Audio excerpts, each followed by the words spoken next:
তাকে গ্রেফতার করা হয়েছে যে অভিযোগে, স্বাধীনতা উত্তর পশ্চিমবঙ্গে অন্যতম গুরুত্বপূর্ণ অভিযোগ সেটা। দশকের পর দশক রাজ্য সরকারের মহাকার্যালয়ে থাকা মহাকরণে আগুন লাগানোর চেষ্টা। ঠিক কি অভিযোগ, ঠিক কোন পরিবারের মানুষ, এবং তার বক্তব্য যে সাধারণভাবে কর্তব্য করছিলেন, পোকা মারার জন্য কীটনাশক স্প্রে করছিলেন মহাকরণে, সত্যিটা কি প্রশ্ন উঠছে। সংস্কার ব্যস্ত মহাকরণে নাকি আগুন লাগানোর চেষ্টা, চক্রান্ত, তারপর গ্রেফতার।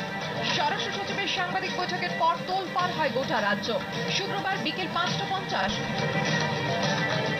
নবান্নে খবর যায় মহাকরণের হোম পাবলিকেশন দপ্তরে কেরোসিনের গন্ধ পাওয়া গিয়েছে। বাইরে থেকে কেরোসিনের গন্ধ পেয়েছেন কর্তব্যরত পুলিশ কর্মীরা। খবর পেয়ে তড়িঘড়ি ঘটনাস্থলে ছুটে যায় বিশাল পুলিশ বাহিনী। স্বরাষ্ট্র সচিবের দাবি, দরজা খুলে দেখা যায় ফাইল ও কাগজপত্রে কেরোসিন ছড়ানো।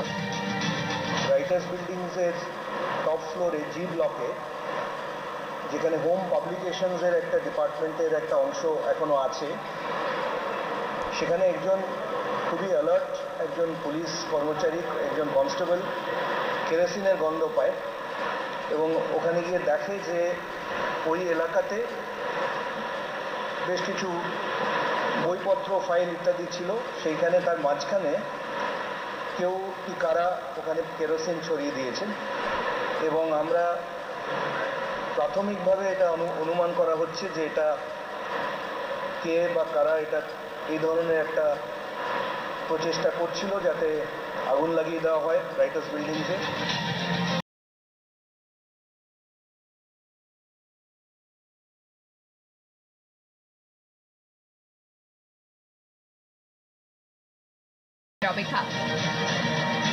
কে করেছেন, কারা করেছেন, সেগুলো আমরা ভালোভাবে তদন্ত করে খুব শীঘ্র যাতে তাদেরকে ধরা যায় তার ব্যবস্থা আমরা করছি। ঘটনার সর্বোচ্চ পর্যায়ে তদন্তের নির্দেশ দেয় রাজ্য সরকার। স্বরাষ্ট্র সচিবের সাংবাদিক বৈঠকে 24 ঘন্টার মধ্যেই আটক করা হয় 4 জনকে। স্বরাষ্ট্র সচিব জানান, আটক হওয়া ব্যক্তিদের অধিকাংশই সরকারি কর্মী। শনিবার রাতেই মহাকরণে ঘরে কেরোসিন ছড়ানোর অভিযোগে গ্রেফতার করা হয় জ্যোতির্ময় নন্দীকে। তিনি মহাকরণে কীটনাশক ছড়ানোর দায়িত্বে ছিলেন। পুলিশ দাবি করে ধৃতের কাছ থেকে বৈধ পরিচয়পত্র মেলেনি, আর এই দাবি ঘিরেই তৈরি হয়েছে নয়া বিতর্ক। গত 7 বছর ধরে ভবানী ভবনে কীটনাশক ছড়ানোর কাজ করেন জ্যোতির্ময়।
সংস্থারা দেখাবো।